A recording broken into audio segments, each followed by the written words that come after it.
color that matches their materials. Babukar Ture, a shoe seller, told the state broadcaster that sales weren't so good. Yes, everybody wants to look stunning during the feast, and that was for the best wear, so the country's biggest selling point drew one of its largest crowds. But today the market is open, and its few occupants queuing over the activities of the past few days. For Grts News, this is Babukar Senghor. Residents of Brikama, Jambar, Sane and officials of the National Disaster Management Agency have embarked on an exercise to clear the area of shrubs and waste. Jambar Sane is one out of 7 areas that are considered to be hotspots for floods in the area. The exercise attracted residents of Jambar Sane itself, who turned out in their numbers to help in the cleanup exercise. Ibrahim Ajata has the details in this report. In the West Coast region, conducting a major cleansing exercise at the proposed site earmarked for the construction of a massive drainage system in the area. The scheme is set to be implemented shortly after the rainy season by government in conjunction with the European Union, and have brought in great hopes of its impact. Residents have already begun to display ownership.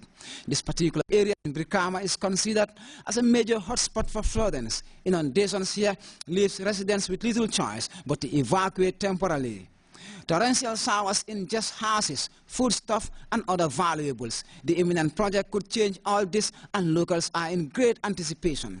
The acting regional coordinator of the National Disaster Management Agency in the West Coast region, Gani Jeng, explained the reason behind the cleanup exercise, predominantly for Jambar Sane, and urged the community not to leave everything in the hands of government and its donors.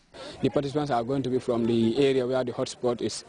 And during that training, the last day of training, that was the time we come up with this idea that, let's see, on the 3rd of August, let us take it as a cleaning exercise program and at least clean the area, because, you know, if people are helping you, you should not just fold your hands and sit there like that. And these EU people are really willing to help us. This money is coming through NAUSU, and it is facilitated by Cityscape. So they are saying that now if we can clean this area, at least to have a free flow of water, so immediately after the rainy seasons, they can start their contract and see how best to rebuild the drainage so that we can, this is from such emergencies like this. Officials of the Brikama Area Council also joined the cleanup exercise, putting environmental health and sanitation issues at the core of activities, defining the rainy season as liabilities increase. The manager of the Environmental Health and Sanitation Unit, Bakari Jadama, thanked the people of Jambar Sane, especially the women folk, for their participation in the exercise. He advised the community to desist from indiscriminate dumping and to devise ways to manage the waste they generate.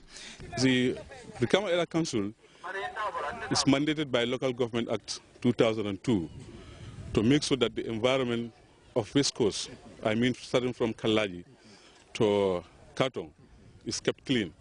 So as you could see, this is a very huge tax. And then actually, you know, as the situation is, we cannot take care of the environment alone. Environment is a cross-cutting issue, and everybody has a stake towards environmental sanitation.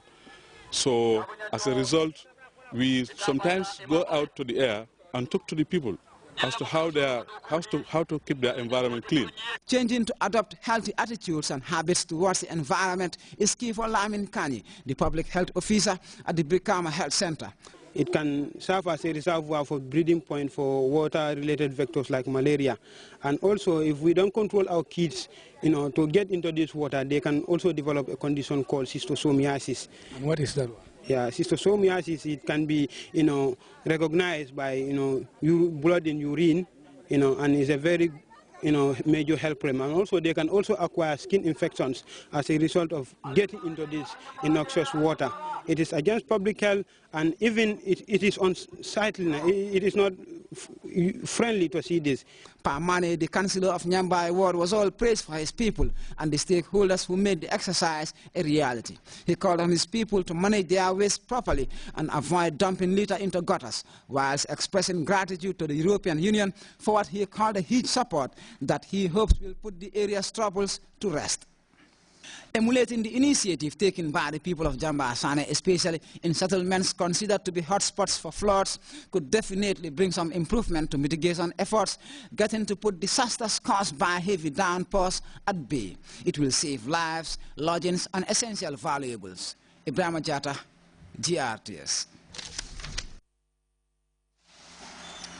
The local incense called gowe is largely used during the rainy season in the country by most women due to its power of reducing odor in the household. It's been used in the country for centuries. To find out how this famous incense called gowe is produced, the state broadcaster visited one of the sites in Lower Salum. Asatumani tells us more. Gowe is largely used in the Senegambia region.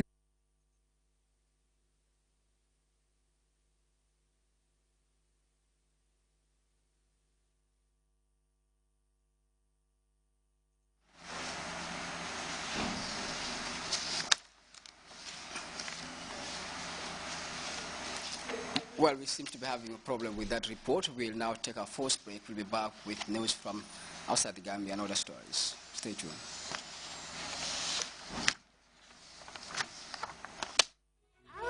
Ghana's leading ICT company, assemblers of mobile phones and computers, is now in the Gambia too. We are happy to bring our services to the people of Gambia and look forward to lasting relationship with the state and its people. Come choose from RG's range of phones and computers and enjoy delightful after-sale service and the confidence of warranties that will keep your devices good as new. Visit ROG at 62 Caraba Avenue, Circular KSMD, opposite the Pipeline Mass, or check out rlggambia.com for more information. RLG, proudly yours.